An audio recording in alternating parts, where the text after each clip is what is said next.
Chemical kinetics start करते हैं। Chemical kinetics में अपन डील करते हैं speed of reaction and factor affecting of the speed of reaction. ठीक है, अब इसमें पहला टॉपिक है rate of reaction. Rate of reaction कैसे लिखते हैं? चेंज इन कंसंट्रेशन बटा stoichiometry into change in time. अब देखो यहाँ पे स्टाइक्योमेट्री का ध्यान रख लेना, चेंज इन कंसंट्रेशन बटा stoichiometry coefficient into change in time. ठीक है, जैसे ये रिएक्शन है ए स्मॉल बी स्मॉल सी और स्मॉल डी, तो स्टोइक्योमेट्रिक कोफिशिएंट है। ठीक है, तो आप रेट ऑफ रिएक्शन कैसे लिखोगे? जैसे ए के लिए लिखोगे तो चेंज इन कंसंट्रेशन यानी माइनस डेल्टा ए, यानी चेंज इन कंसंट्रेशन ए की बटा ए इसका stoichiometric coefficient into delta T. Delta T है चेंज इन टाइम। ठीक है, तो इस प्रकार आप लिख सकते हैं इसमें रेट ऑफ रिएक्शन। अगर पार्शियल प्रेशर दिया हुआ हो तब भी वही काम करेंगे, पार्शियल प्रेशर में चेंज बटा stoichiometric coefficient into delta t. अगर रेट ऑफ रिएक्शन की यूनिट देखें तो यूनिट होती है मोल बटा लीटर इनटू सेकंड। अगर पार्शियल प्रेशर में हो तो एटीएम बटा सेकंड हो जाएगा। Okay, rate of disappearance and rate of appearance की बात करते हैं। रेट ऑफ डिसअपीरियंस कैसे लिखते हैं? Negative change in concentration of reactant बटा चेंज इन टाइम। अब देखो डिसअपीरियंस लिखोगे तो नेगेटिव लगाना है, क्योंकि डिसअपीयर हो रहा है, खत्म हो रहा है ना रिएक्टेंट, तो नेगेटिव लगाओगे। अपीरियंस के लिए पॉजिटिव में रखोगे आप change in concentration of product बटा चेंज इन टाइम। ठीक है, अगर रेट ऑफ रिएक्शन लिखते हो कैसे लिखते हो? चेंज इन कंसंट्रेशन बटा stoichiometric coefficient into change in time. तो एक रिएक्शन है ये आपके पास है ना, तो इसको आपको तीनों चीजें लिखोगे तो कैसे लिखोगे? Rate of appearance, rate of disappearance और रेट ऑफ रिएक्शन, तो इनका रिलेशन लिख लो। आप देखो इस रिएक्शन के लिए रेट ऑफ रिएक्शन लिखे ना, तो rate of disappearance of A बटा उसका स्टाइक्योमेट्रिक कोफिशिएंट बराबर rate of disappearance of B बटा बी का कोफिशिएंट जो स्टाइक्योमेट्रिक कोफिशिएंट है। वैसे rate of appearance of C बटा उसका stoichiometric coefficient, rate of appearance of D बटा डी का स्टाइक्योमेट्रिक कोफिशिएंट बराबर रेट ऑफ रिएक्शन। तो इस प्रकार आप इन तीनों में rate of disappearance, rate of appearance और रेट ऑफ रिएक्शन तीनों में रिलेशन भी निकाल सकते हो और आपस में इनके फॉर्मूले भी आपको पता होने चाहिए। अब बात करते हैं ऑर्डर ऑफ रिएक्शन की।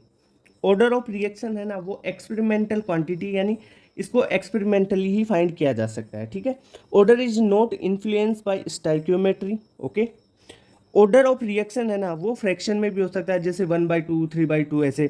ये होल नंबर भी हो सकता है, ये 0 1 2 3 4। ठीक है, और जीरो भी हो सकता है। तो ऑर्डर क्या क्या हो सकता है? फ्रैक्शन में हो सकता है, होल नंबर हो सकता है, जीरो हो सकता है।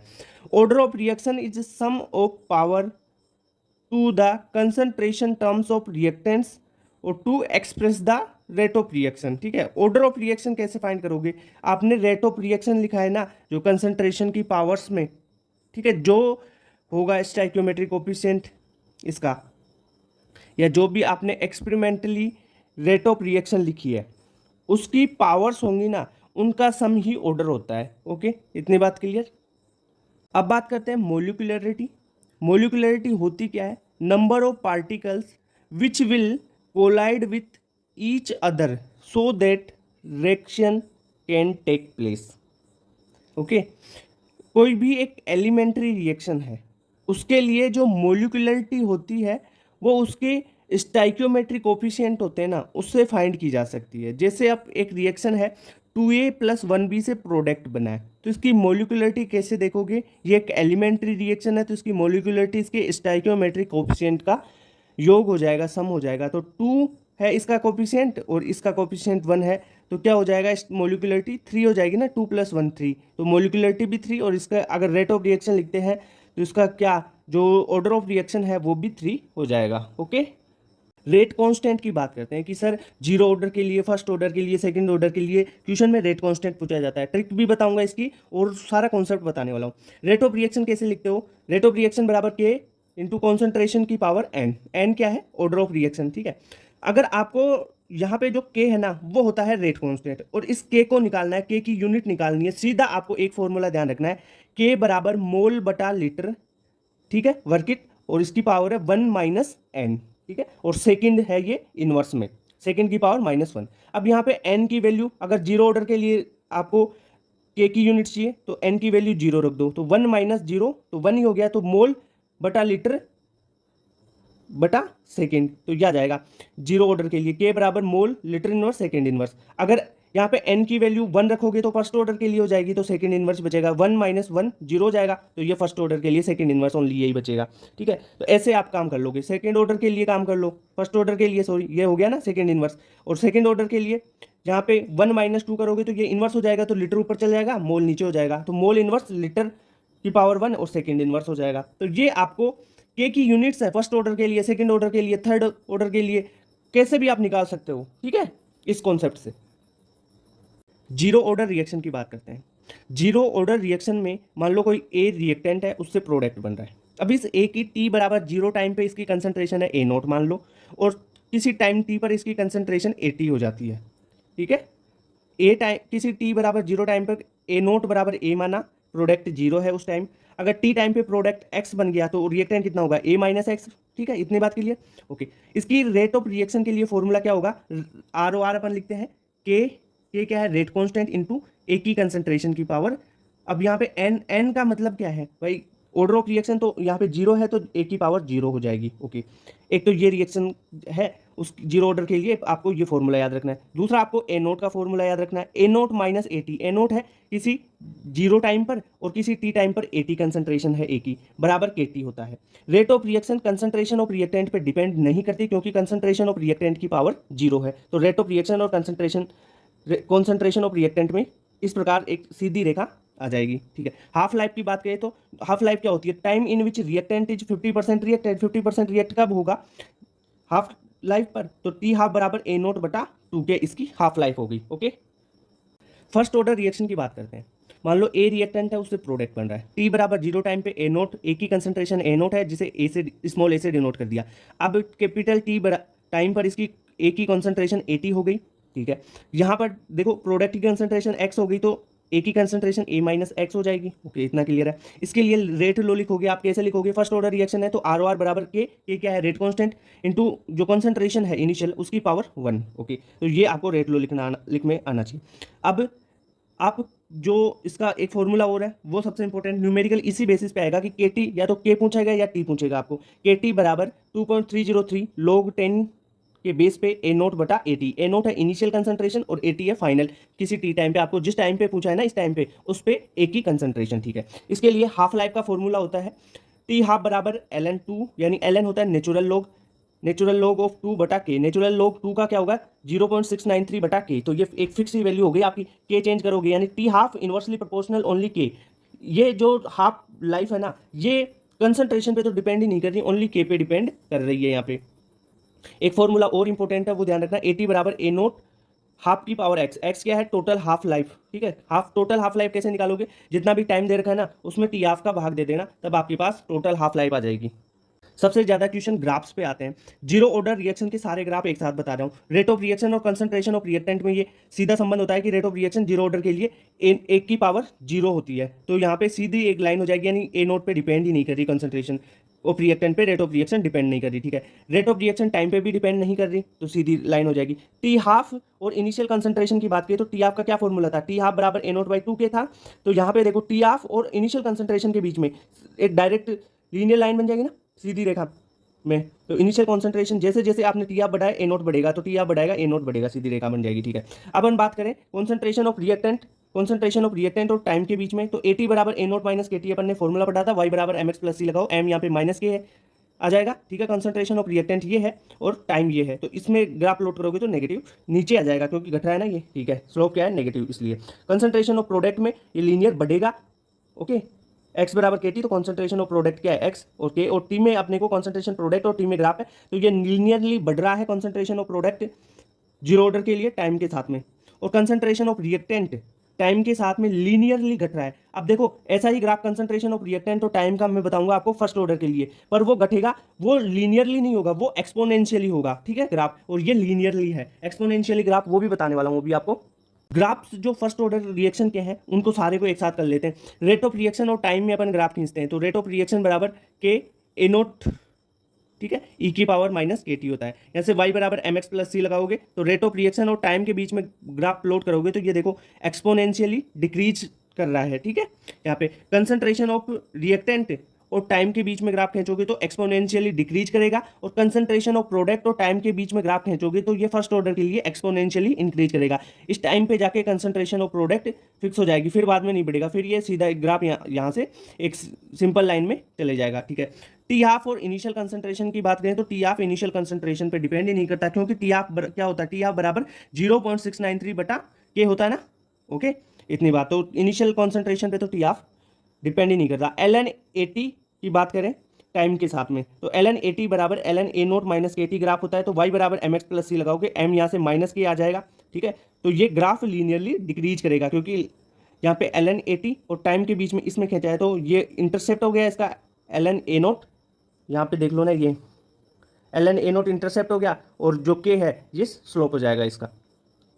Kinetics of nth order reaction की बात करते हैं। देखो, जो केटी वाला फॉर्मूला था ना, वो आपको याद रहे ना रहे, टी हाफ लाइफ का किसी भी रिएक्शन के लिए याद रहे ना रहे, तो ये दो चीज़ें याद रख लो, इनसे सारा काम हो जाएगा। 1/80 की पावर n-1 बराबर 1/a0 की power n-1 plus n-1 into के टी। अब यहाँ पे n की वैल्यू 2 या 2 से ज़्यादा होनी चाहिए, 2 या 2 से ज़्यादा होनी चाहिए। सेकंड ऑर्डर रिएक्शन के लिए एटी का फॉर्मूला निकालोगे, यहाँ पे n की वैल्यू 2 रख दो, थर्ड ऑर्डर के लिए 3 रख दो, n की वैल्यू। n क्या है भाई, ऑर्डर ऑफ रिएक्शन है। यहाँ पे ग्राफ भी प्लॉट, अगर आपको ग्राफ प्लॉट करना है ना, तो 80 की पावर n-1 और टाइम में ग्राफ प्लॉट करना है, तो n-1 की जगह आप 2 या 2 से ज़्यादा की कोई भी वैल्यू रखो, उस ऑर्डर के लिए आपको ग्राफ भी मिल जाएगा ये सीधा। ठीक है, इतनी बात क्लियर। हाफ लाइफ की बात करें तो टी हाफ लाइफ है ना, वो सीधे प्रोपोर्शनल होती है 1/a0 की पावर n-1। अब यहाँ पे n-1 आप n0 देखो, n क्या रख सकते हो, जीरो ऑर्डर के लिए भी कर सकते हो, क्योंकि n क्या है, order of reaction, zero order, first order, second order, third order, किसी के लिए भी आप यहाँ से हाफ लाइफ और ये जो केटी वाला जो 80 जो फॉर्मूला होगा आपका काइनेटिक्स का मेन, इसको निकाल सकते हो। ग्राफ भी यहाँ से प्लॉट कर सकते हो आप। जीरो ऑर्डर रिएक्शन के एग्जांपल जो एनसीईआरटी में दे रखी है, कुछ गैसेस जो मेटल्स पे एब्जॉर्ब होती है वो जीरो ऑर्डर रिएक्शन की है। ठीक है, जैसे 2NH3 डाला, एमओ डाला है यहाँ पे मोलिब्डेनम, N2+3H2 में हेबर्स प्रोसेस होती है ना, उसमें टूट गया ये, तो ये हो गया zero order reaction. 2HI AU के साथ में करवाया गोल्ड के साथ में, तो H2+I2 में टूट गया ये, तो ये भी जीरो ऑर्डर रिएक्शन है। किसी भी आप करवाओ, जैसे लाइट की प्रेजेंस में करवा रहे हो, ठीक है, HNu लाइट की प्रेजेंस में करवा रहे हो रिएक्शन H2 और Cl2 की, तो 2HCl बन गया। लाइट की प्रेजेंस में हो रही है ना रिएक्शन है HNu, तो ये क्या है, जीरो ऑर्डर रिएक्शन होती है। ठीक है,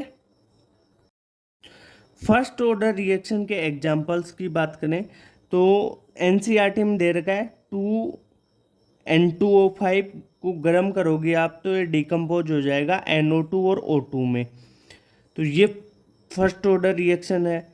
जितने भी रेडियो एक्टिव डीके मिले आपको, रेडियो एक्टिव डीके पूरे जितने भी हैं सारे फर्स्ट ऑर्डर रिएक्शन है। सुक्रोज और एस्टर का हाइड्रोलाइसिस एसिडिक मीडियम में, ध्यान रखना एसिडिक मीडियम में, ये भी फर्स्ट ऑर्डर रिएक्शन है। Okay, pseudo first order reaction की बात करते हैं। क्या होती है, reaction which seems to be bimolecular but in reality they are unimolecular. If one reactant is in excess, then second order reaction will be converted into pseudo first order reaction। जैसे आपने sugar का hydrolysis करवाया, अब sugar है साथ में water डालोगे, तो वाटर एक्सेस अमाउंट में डाल दिया आपने, एक्सेस में डाल दिया, और एसिडिक मीडियम है, तो ये reaction pseudo first order reaction हो जाती है। जैसे एस्टर लिया RCOR, ठीक है, इसमें वाटर डाला, यहाँ पे जो वाटर डालोगे ना आप, ये एक्सेस में होगा, एक्सेस में यानी बहुत ज़्यादा एक्सेस में है, और एसिडिक मीडियम में है, तो ये किस में आपका जो एसिड और एल्कोहल में कन्वर्ट हो रहा है ना, तो एस्टर का हाइड्रोलाइसिस भी एसिडिक मीडियम में क्या हो जाएगा, सूडो फर्स्ट ऑर्डर रिएक्शन है। एक एनसीईआरटी एग्जाम्पलर का क्वेश्चन है, ठीक है, वो भी लाइन बता देता हूं मैं। Value of rate constant of pseudo first order reaction किस पे डिपेंड करती है, ये डिपेंड करती है, depend on concentration of reactant present in excess. Okay, factor affecting rate of reaction, कौन कौन से अफेक्टर हैं जो factor affecting rate of reaction, rate of reaction को अफेक्ट करने वाला पहला फैक्टर कंसंट्रेशन है। देखो आपने पढ़ा है कि रेट ऑफ रिएक्शन सीधे प्रोपोर्शनल होती है कंसंट्रेशन की पावर n के, n यहाँ पे 0 से ज़्यादा होनी चाहिए भाई। जीरो ऑर्डर रिएक्शन पे तो डिपेंड ही नहीं करती ना कंसंट्रेशन पे, फिर फर्स्ट ऑर्डर के लिए 1, सेकंड ऑर्डर के लिए 2, फिर थर्ड ऑर्डर के लिए 3, ऐसे चलता रहेगा। दूसरा है नेचर ऑफ रिएक्टेंट, रिएक्टेंट जितना सिंपल होगा रेट उतनी ही ज़्यादा होगी, ठीक है, और रिएक्टेंट जितना ज़्यादा कॉम्प्लेक्स होगा रेट ऑफ रिएक्शन उतनी ही स्लो हो जाएगी। ओके, पार्टिकल की साइज पे भी डिपेंड करता है, पार्टिकल की साइज जितनी ही कम होगी उसका सरफेस एरिया बढ़ेगा। अगर भाई महीन चूर्ण कर लेंगे ना तो उसका सरफेस एरिया ज़्यादा हो जाएगा, सरफेस एरिया ज़्यादा होगा तो रेट ऑफ रिएक्शन ज़्यादा होगी। फोर्थ है प्रेशर और कंसंट्रेशन, वो सीधा डायरेक्ट अपन पूरे फॉर्मूले पढ़ चुके हैं इसके। फिफ्थ है टेम्परेचर पे, कैसे टेम्परेचर सीधा डिपेंड करेगी, सीधे प्रोपोर्शनल होती है। अगर टेम्परेचर को आप 10 डिग्री से बढ़ाते हो तो रेट ऑफ रिएक्शन लगभग डबल से ट्रिपल हो जाती है, 2 से 3 टाइम्स हो जाती है, ठीक है। सिक्स थ्रेशोल्ड एनर्जी, और सेवंथ कैटेलिस्ट पे भी डिपेंड करती है। थ्रेशोल्ड एनर्जी और कैटेलिस्ट के बारे में अपन डिटेल से पढ़ेंगे। बात करते हैं थ्रेशोल्ड एनर्जी की। थ्रेशोल्ड एनर्जी क्या है? Minimum energy of reactant so that it can be converted into product. Threshold energy वो मिनिमम एनर्जी है रिएक्टेंट की जिससे वो प्रोडक्ट में कन्वर्ट हो जाए, रिएक्टेंट प्रोडक्ट में कन्वर्ट हो जाए, वो मिनिमम एनर्जी, यानी उस एनर्जी से कम एनर्जी दोगे तो रिएक्टेंट है ना वो प्रोडक्ट में चेंज नहीं हो पाएगा। अगर थ्रेशोल्ड एनर्जी या थ्रेशोल्ड एनर्जी से ज़्यादा एनर्जी मिलती है तब ही रिएक्टेंट प्रोडक्ट में कन्वर्ट होगा, ठीक है। तो वो एक मिनिमम एनर्जी है थ्रेशोल्ड एनर्जी रिएक्टेंट को प्रोडक्ट में कन्वर्ट करवाने के लिए। ओके, अब बात करते हैं एक्टिवेशन एनर्जी की। एक्टिवेशन एनर्जी क्या है?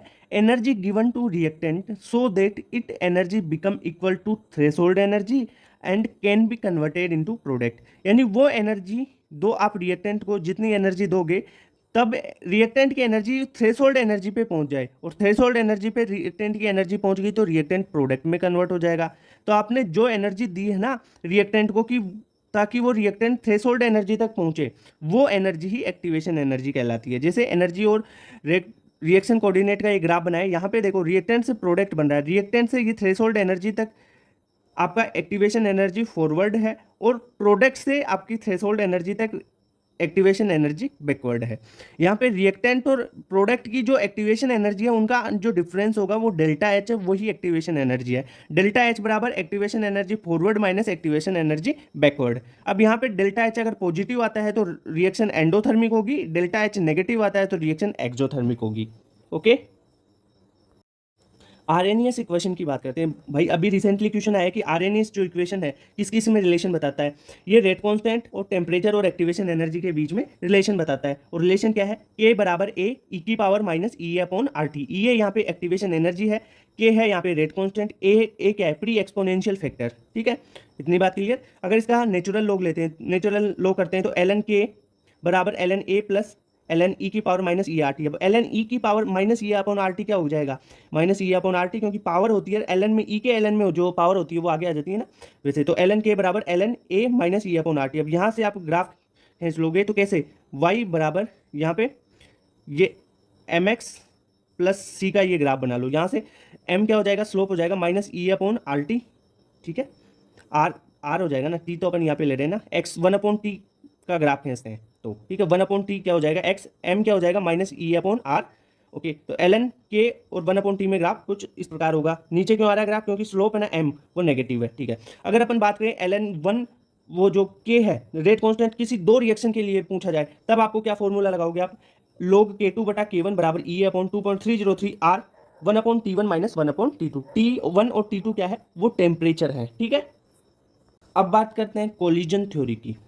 कोलिजन थ्योरी के तीन आपको स्टेटमेंट ध्यान रखने हैं। पहला कि reactants must collide with one and another, एक दूसरे के साथ रिएक्टेंट कोलाइड करनी चाहिए। दूसरी बात, only those reactant whose energy greater than threshold energy will be converted into products. यानी मैंने पहले भी बता चुका कि वो रिएक्टेंट जिनकी एनर्जी थ्रेशोल्ड एनर्जी से ज़्यादा हो तभी तो वो प्रोडक्ट में कन्वर्ट होंगे, तो ये भी यही बोल रही है, ठीक है। तीसरा पॉइंट है कि इनमें इफेक्टिव कोलिजन होना चाहिए, यानी इनका प्रॉपर ओरिएंटेशन होना चाहिए। ओरिएंटेशन सही होगा तब ही इसमें कोलाइड होगा।